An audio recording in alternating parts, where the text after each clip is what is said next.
Hey, for those of you who don't know me, my name is Ashley Needles, and today, I had to tell somebody goodbye who I really, really liked. This was this guy I've been dating for a month now, and when we started dating, he was sitting there telling me that there's this other girl that he was in love with, or that he is in love with, I should say. Anyway, and I thought he was trying to get over her, and anyway, it was this miscommunication, but anyway, he was trying to get back together with her.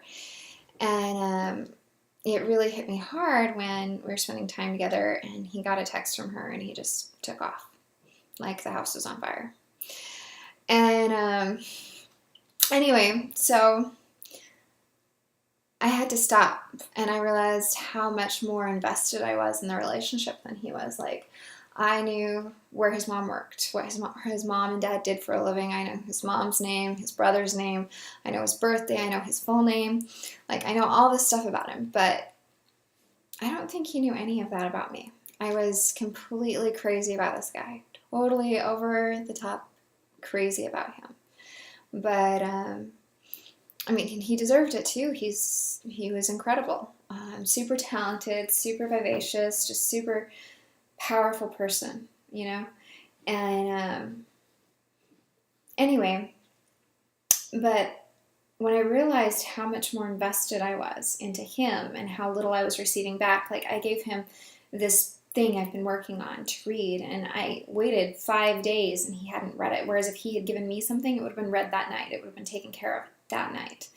And anyway, like I went on and I, did some stuff for him. Like he's an artist of some sort. I'm not going to say what, but anyway, and I researched all of his stuff that he's been putting out there, and it's amazing stuff, and I love it. But when he couldn't give me that back, that same enthusiasm and that same support, I had to let him go, even though it was killing me, because I was on the edge of falling so in love with this guy because he's just has so many incredible qualities, a true gentleman, and other things. But when things are so unbalanced, they can't last. They topple over and they fall. And that's what happened to this relationship. I had invested way too much. And so, like, if I was going to give girls dating advice, or guys, whatever, I'd say try to make sure you stay at an even playing field, or the relationship will collapse.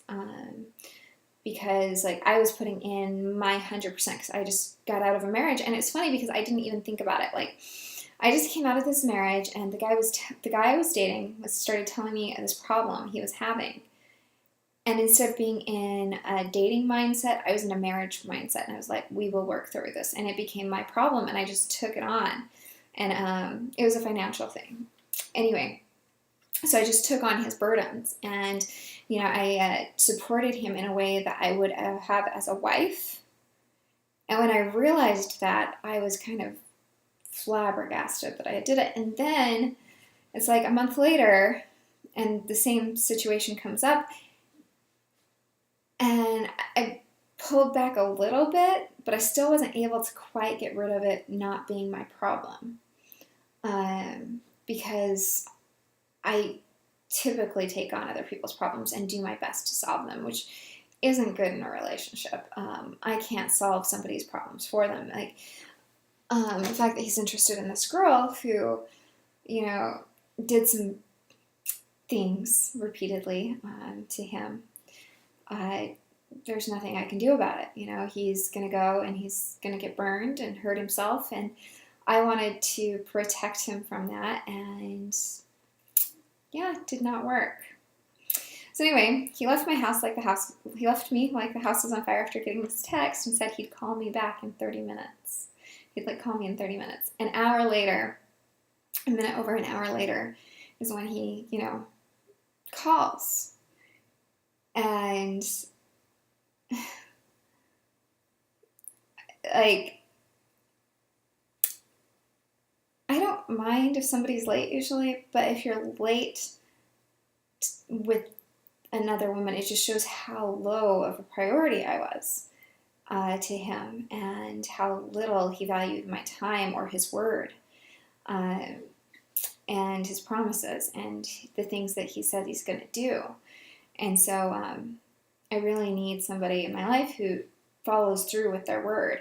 I can't be in two places at once in my life right now. I've done that before, and it's not fun. You have to be able to, if somebody says something, you have to know that they're going to commit to it or do their damnedest, So anyway,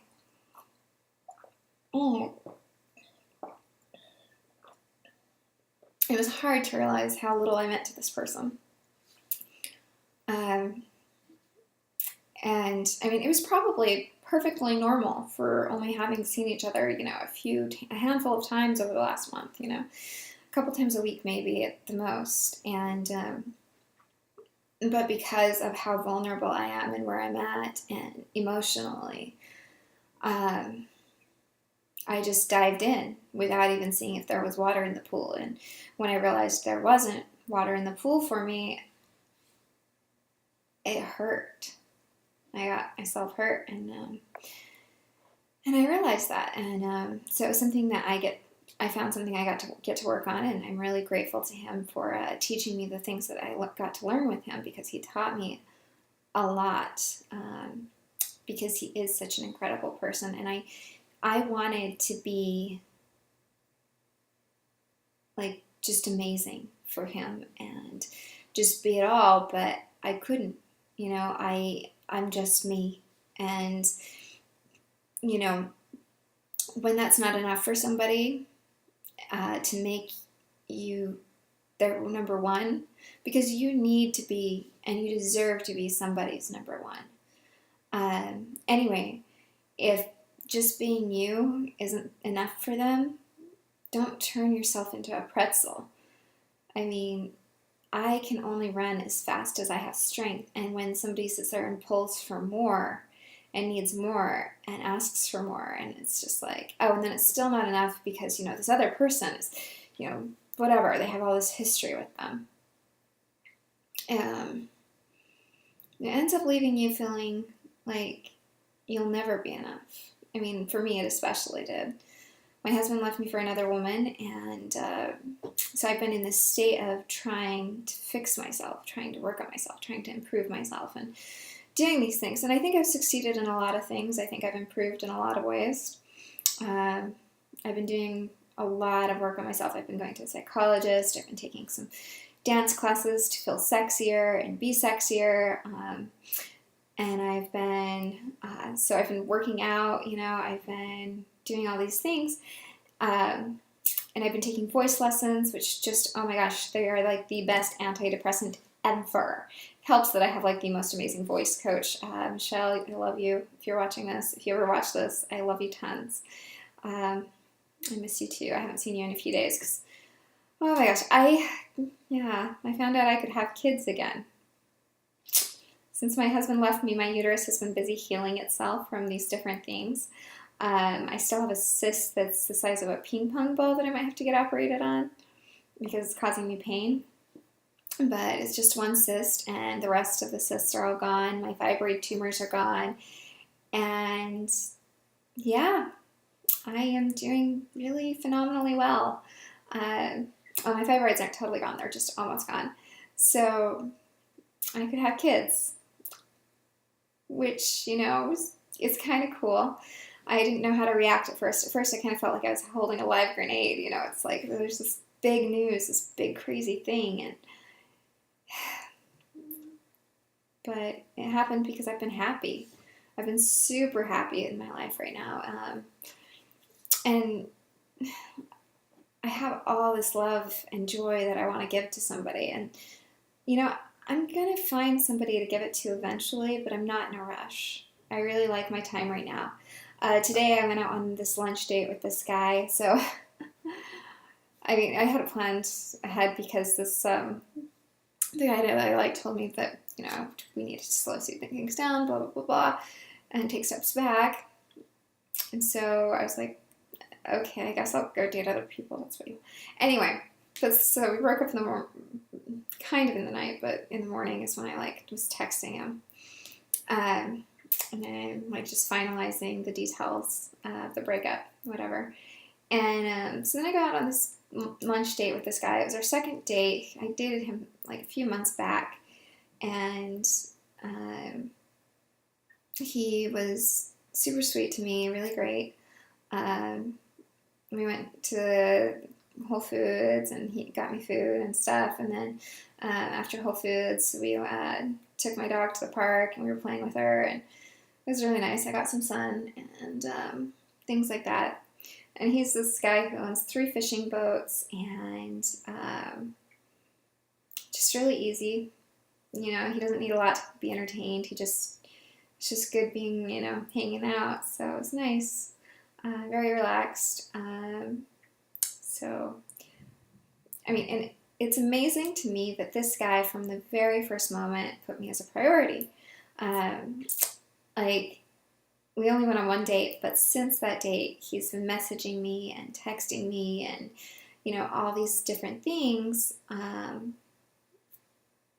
And that was really cool. I just basically ignored it, and I said, yeah, I'll see you in 6 months, maybe we'll be friends, whatever. But he continued. He pursued me, and he pursued me, and he pursued me. And after being so low on someone else's priority, to be put so high and realize I was so high on someone else's, it just left this gaping contrast and kind of took some scales off my eyes, I guess. Took some glasses off to help me see things in a different perspective. I mean, granted, since my divorce, I've probably had like 16 marriage proposals or something crazy from Facebook. All like, you know, guys who want green cards or whatever, mostly. There's been a few guys who are like, yeah, I've been in love with you your whole marriage, blah, blah, blah, blah, blah. It's like, oh, I did not know that, but thank you. That's sweet. But I can't date any of those people because, you know, just they're in the company and stuff, and I can't date anyone within the company. So, yeah, so it's been very complex, my dating life, because all the people who want to date me, I'm like, yeah, I kind of can't date you if you're, yeah, because of how you know me. And then, so I started going online and trying to date and whatever. And that's how I ran across this super cool guy that things ended with, because just not the right timing. He's hard to, you know, totally captivated by this other girl. She's a really, really, really lucky girl. I'm kind of jealous, I have to admit. But I will be the girl for somebody. Whether it's the guy who loves to fish, or if it's, you know, the warrior of light who, you know, was texting me today, I don't know, or the engineer, or whoever else. There's all these guys that are humming around me. I will be the girl for one of them. And, you know, there are so many people out there. You do not need to be somebody's option B. You never need to feel like you are second best. And, you know, it's funny because I really thought this guy was working towards a relationship with me. And when I realized he wasn't, when I realized he was working to get back with his ex, it sent me spinning. My mindset had been the entire time that he was working to get over this girl. And then, like, I guess I should have figured it out a while ago because he just stopped kissing me or whatever. And it's like, okay. I thought things moved forward that way, but this is kind of weird. Okay, I guess we'll do this. We'll go backwards. And he was moving backwards to somebody else. So when people do those things, it's important to find out why people are giving these signs. Anyway, so that's what's been going on in my life. Just this drama, me learning to say, no, I need to be number one. If I am making you this and you're making me this, it's not going to work. It's not going to function. And he's like, he was sitting there telling me that I was being harsh with him when I was like, so you're going to apologize for, for being late and not valuing my time, not respecting my time and blah. He's like, yeah. And I'm like, okay. And then I hung up the phone because he had told me that he was like walking his dog and had a bike at the same time. I'm like, okay. So I expected that he'd call back once he got situated, but he didn't. He just started texting me or whatever. I guess he didn't want me to hang up on him again. It was a mixed message. I should have said, okay, well, get situated and then talk to me. But anyway, but I'm really glad that he didn't, because if I'd heard his voice that night, I might not have gone and been so pensive and had this epiphany about how much I tend to focus on the other person in a relationship to where they don't see me at all. Like we talked about his work, his dreams, his goals, his things, and I would occasionally like just bring up a little bit about my past so he would understand why I would do certain things, but he just never cared about my person, because he was focused on this other girl. And it's not that he didn't care about me as a person, I guess. He just wasn't curious about me. I mean, he did some really sweet things. He, bought bottled water and had it stocked in his fridge for me because I can't drink tap water. I'm allergic to it. And, so he had these really great qualities. Stood up to his friends for me and, put time with me above hanging out with his friends one night. And then suddenly, like, that night was just amazing. And then the next day it was like he was a different person the next time I saw him. Yeah, so learning about relationships, learning how to date again, learning signs and signals to watch out for, little red flags here and there. So next time a guy stops kissing me, I'm going to find out why. I'm going to be like, why not? Because I think I deserve that much. And I deserve to know where I am on the priority list. So anyway, yeah. I know a month doesn't seem like a long time. It really doesn't. And it really wasn't. I think I was diving in way too fast. And I do tend to do that sometimes.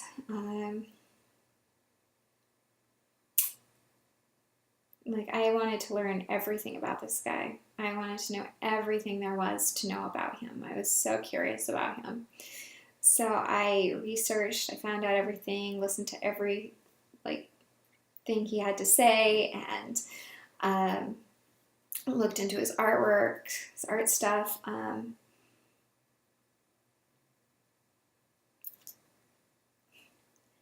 I want somebody to do that for me. I love to write. And having somebody read that would be a dream come true.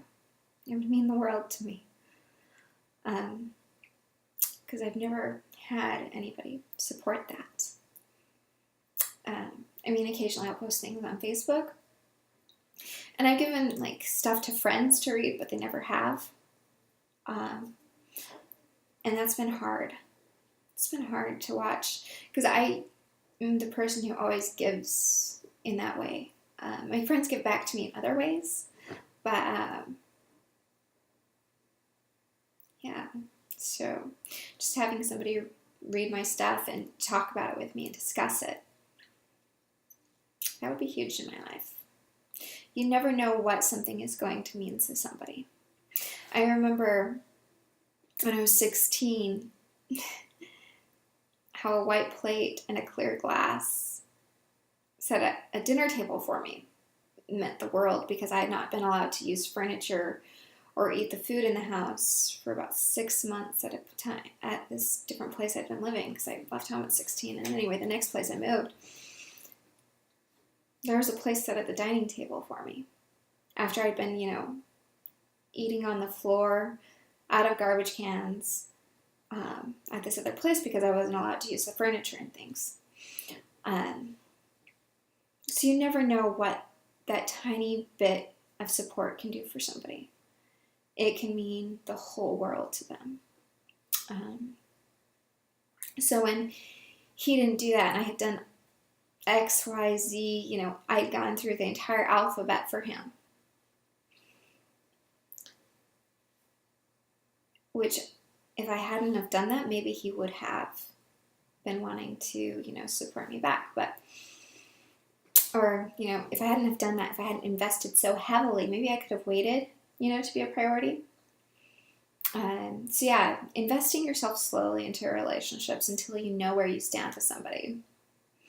That's my advice. It could be wrong because I know other women who were like, yeah, he was just with this other girl when I met him. He wouldn't break up with her until after she left to Germany, or after this, or after that. And I'm still missing his ex-girlfriend. I don't know, just all these different things, all these different excuses that the guys gave as to why they couldn't commit to this girl. And I'm not a girl who can handle that. I expect excellence because I do my best to be excellent. So I had to let this guy go. And I don't know if he'll, come after me or not. I don't know if he'll realize what he's losing. And, maybe he is just losing a girl. Maybe I'm not the end all be all for him. But I want to be it for somebody. And I look forward to the day that happens. I look forward to the day when somebody wants to see every part of me, wants to love every part of me, wants to know everything about me,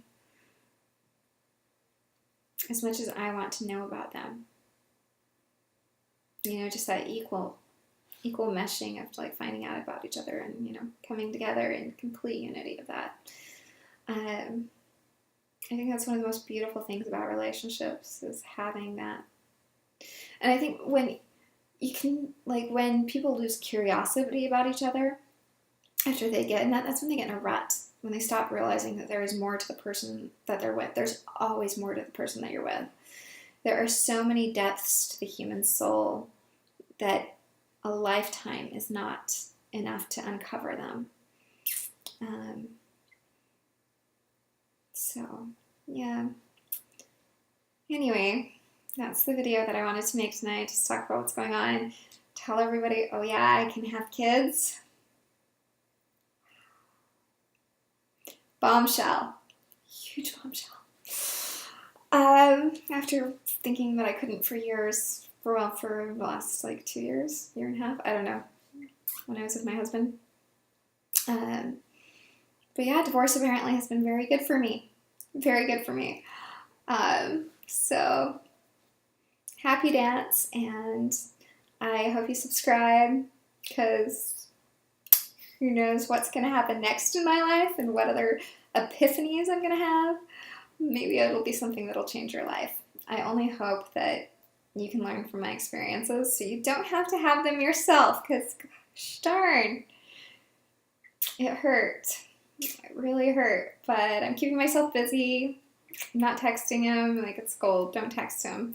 Just blah. So, yeah, trying not to think about them and moving forward. Continuing to move forward. You always gotta progress. Even though I might be bleeding right now a little bit in life, and I mean that literally physically, because they gave me a sonohysterogram where they shot water into my uterus and they had to tear my cervix to get into it. Yeah. Which is really funny. That's kind of actually what drove it home for me, how little I meant to this guy, because I can't take painkillers, but I can. Oxytocin is like a natural painkiller. When I am with somebody who I just adore, I don't feel pain at all. It's amazing. And so the second, I would see him or, to start talking with him, whatever, I didn't have any pain. But he left me to go be with somebody else. And I was willing to handle the pain and take the pain rather than make it easy for him. I was willing to take a stand for him to have what he wanted. And here, I'm just going to read what I wrote to him. I actually posted this on my Facebook wall, a picture of this text. Gotta go up.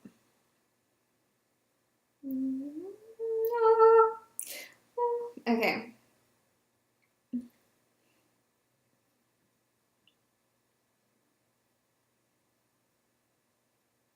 I told him, don't waste your time on people who don't value you, appreciate you, or see you. Your brief moment here is far too precious to be wasted. Don't give yourself to machine girls with machine hearts who will treat you like cannon fodder. You're too good for that. And I was like, what's it called? Something quoting Charlie Chaplin in The Greatest Dictator. Paraphrasing Charlie Chaplin in The Great Dictator. Because he says, soldiers, don't give yourself to machine men with machine hearts who will use you as cannon fodder, diet you, treat you as cattle, blah, blah. Anyway, love that speech. If you get a chance to look up The Greatest Dictator with Charlie Chaplin, there is a speech in there that just kicks ass. It's like, I don't typically swear, but that is just an amazing thing. So yeah, I also told him that, where should I start? Move on in your life, make something else better for you. Something that's better for you, a higher priority. That's basically paraphrasing. Because this girl wasn't treating him good. And I was willing to pick a fight with him and deal with my pain and sacrifice. I was willing to fight for him, even though it was at a personal cost. And he wasn't willing to stay and take away my pain. And that's the reason I couldn't be with him. Because, like, I will suffer pain for you.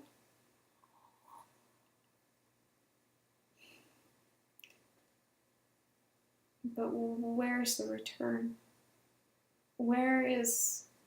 What am I getting for that? He is incredible and sweet, wonderful. But I stopped him from seeing me. Because I got so focused on him and supporting him and being there for him that I just became invisible. And I've done that a lot in my life.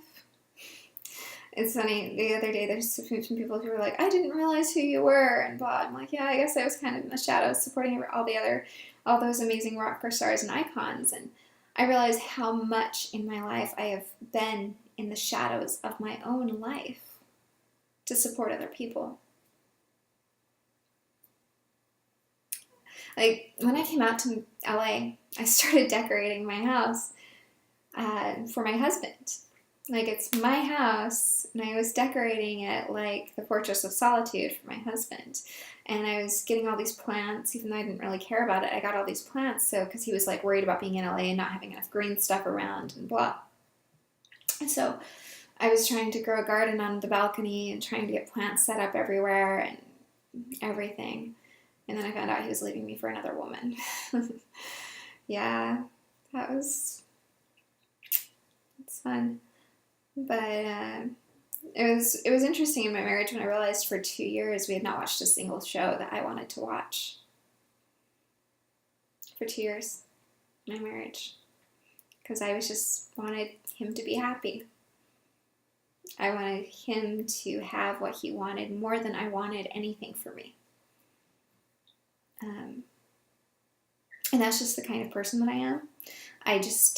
I was the youngest, but not the spoiled type of youngest. I was the youngest who, Ashley do this, Ashley do that type of youngest. And I stopped somewhere along the lines wanting anything for me. I just wanted everyone else to be happy so the house would be calm and peaceful. Like, that's been my priority in my entire life, is making everything happy and peaceful. So, anyway, I actually... and this is going to sound super desperate and crazy, but the guy was struggling with money, so I paid him money to read the book, and he still didn't get it done. He still hasn't read the book I'm working on. And Like, that's how much it meant to me. Just have him read it. Talk with me about it. Discuss it. It meant enough that I would pay him for the support that should have been freely given in the relationship.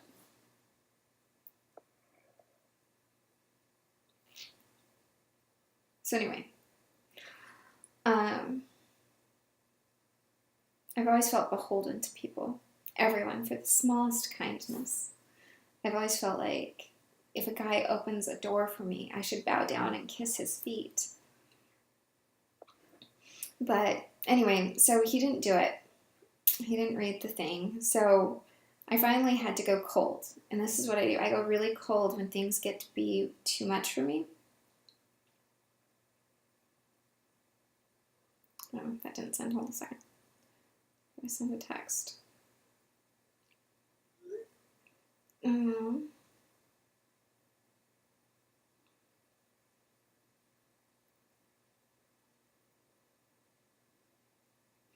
So I go cold when things get to be too much. I get really cold. I put, you have till 5 p.m. to have the book read and got me your initial thoughts. He'd had the book literally for a week and had not touched it, hadn't read it, hadn't sent me any thoughts on it. And then so I send the text again. I'm like, you have till 5 p.m. to have read the book and gotten me your initial thoughts. Will you please confirm you received this text? And then he calls and I ignored it. I'm like, thanks for the confirmation. Looking forward to your email. I can be somewhat polite. He's like, that wasn't a confirmation. I was like, he's like, I didn't confirm, tried to call. I'm like, yeah, I can't talk, sorry. He was like, call me when you can. And I'm like, I need to take some space. Last night I realized I'm far more invested in this than I should be and I need to pull back. I'm really sorry for being harsh last night because I was harsh. I just ended the phone call. And, you know, it was like, I was in pain. I wanted to say, I forgive you, it's okay, but it was enough pain that I couldn't do that. I had to honor my pain and honor where I was at. So anyway, I'm really sorry for being harsh last night. I wanted to protect you from hurting yourself with her, and that's not my place. I can't talk. The sound of your voice is too powerful. So if I'm going to take care of me, I can't talk to you. And then I put, will having the book read and your initial thoughts by Tuesday be enough time to get it done? And he's like, yeah, just please be nice. And I was like, I've been nice. I have been nice. This is the end of my rope. You know, and it wouldn't have been the end of my rope if my husband hadn't done what he did, you know, and so I feel bad that this guy has to pay for my husband's what my husband did, but it's just, that's where it was. So I was like, I go cold to protect myself, but I will try to be nice, is what I wrote him. So I'm like, but I will try. So anyway, and then we worked out the details of our breakup, whatever. I guess it wasn't even a breakup, because while I thought we were in a relationship, apparently he didn't, so. Because of how we met, like it says on his profile or whatever, the whole internet thing, that he wanted a relationship. So that was my goal in the thing, was a relationship. It was this, and this, because I really liked him. And it's so funny, but I need to learn that just because somebody wants something from me doesn't mean I need to give it when I'm romantically attracted to them. I need to think about my needs in a romantic relationship and have my priorities and set my boundaries. So one of the things I told him, because, oh my gosh, I have this amazing mentor, at Lisa Four, if you are watching this, total props to you, woman. She told me that we have to teach people how to treat us. And sometimes that means hanging up the phone on them. I'm like, okay, I'm not dealing with your drama. I'm not dealing with being treated like this. If you're not respecting my time, I'm not talking to you. I'm just hanging up. It's like, you had time to talk to me. If you didn't use it, that's your problem. You can go over there. It's been, and if I had been late for like traffic or other reasons, totally cool. But late because he was working on a different relationship with another girl does not fly. Doesn't fly. So, anyway, yeah, that's that. And I was the harsh one. Whatever. Whatever. I don't understand boys. I really don't understand men at all. And I wish I were better at relationships. I'm working on it. I'm reading all these relationship books, listening to all these audios, even having hypnosis about how to relax and enjoy a relationship and things. But I am this solemn, serious person who analyzes the crap out of everything, tries my best in every area of my life right now, and occasionally if something happens, I'll shut down. Like if there's violence or whatever, I just shut down and I go into a hole. But when I feel safe, I've learned I just totally open up. And my life becomes extremely beautiful, and I become extremely beautiful in my life. At least that's how I feel. I mean, I'm not talking about like physical beauty at all. I'm just talking about like how I feel about life and how my life comes together. It's just this beautiful mesh.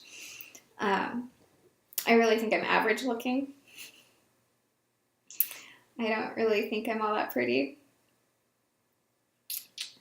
Like people tell me, oh, you're so beautiful, you're gorgeous, and I say thank you. Because other people don't think that. It's not like every person on the street thinks I'm gorgeous. Just occasionally there are people who think I'm beautiful, and I'm like, I'm that person's preference of beauty, and that's awesome. But I have this quote, and I'm going to find it for you. So I was talking to somebody about fashion, and I used this quote on them about fashion. It was really funny, because, yeah. Let's see, where is it?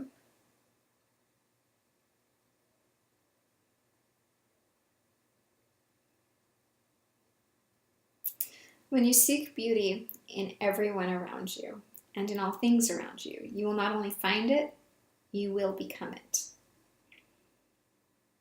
And I think that's just the most amazing quote ever. I think that is the perfect fashion for the world. I think that's the fashion that everybody should follow. Like just seeking beauty and just seeking what's great and loving life. Like happiness is the best cosmetic. If you're happy, you'd be amazed at how much more beautiful you are. So anyway, that's what's going on in my life. This has been a really long video. Thank you for watching if you watched. If you haven't been bored out of your mind yet, I hope I've kept you at least slightly entertained with the stories. It's kind of been fun to just sit here and talk without anybody interrupting. I'm so damn narcissistic sometimes. But anyway, I don't mean to be. It just happens. But I'm really bad at making videos because I always feel like talking about myself is like way too much. So when I do talk about myself and I get this open, it's good, I guess. Because I know that making videos is good, but at the same time, like talking about yourself isn't good. But if you, yeah, so it's this like huge like trauma I have every time I make a video and just sit here and talk to the YouTube. So I try to pretend like I'm talking to a friend and they're asking me questions that they actually want to know these things. You probably don't, but I pretend that you do. So that's, yeah. Hi. Gotta wave slow so the camera can see it. So hi, my name is Ashley Needles. Thank you for watching. Subscribe if you feel like it. You totally don't have to. Lots of love.